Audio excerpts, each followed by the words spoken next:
বৃহত্তম ক্ষুদ্র নৃগোষ্ঠী কারা? তারা সাংগ্রাই উৎসব পালন করেন কেন? তাদের জীবনযাত্রা সংস্কৃতি সম্পর্কে 4টি বাক্য লেখো।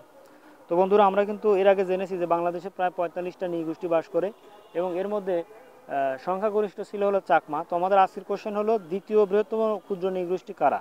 তো বাংলাদেশের দ্বিতীয় বৃহত্তম ক্ষুদ্র নৃগোষ্ঠী হলো মারমা। তো মারমারা মূলত বাংলা নববর্ষ পালন উপলক্ষে বৈশাখ মাসের দ্বিতীয় দিনে সাংগ্রাই উৎসব পালন করে। তো আমরা এর আগে দেখেছি কি চাকমারা কী করে বৈশাখ মাসের প্রথম দিনে তারা তাদের উৎসব পালন করে। সো মারমারা কী করে, তারা বৈশাখ মাসের দ্বিতীয় দিনে সাংগ্রাই উৎসব পালন করেন। তো মারমাদের জীবনধারা সম্পর্কে 4টি বাক্য আমাদের বলতে হবে। তো আমরা 1 নম্বর কি, মারমাদের নিজেদের রাজা আছে। মারমারা ঝুম পদ্ধতিতে চাষ করেন। মারমাদের ঐতিহ্যবাহী পোশাকের নাম থামি ও আঙ্গি। মারমা জনগোষ্ঠীর লোকেরা বৌদ্ধ ধর্মের সকল উৎসব পালন করে। তো বন্ধুরা, এই ছিল আজকের ভিডিও। আশা করি ভিডিওটা অবশ্যই ভালো লেগেছে।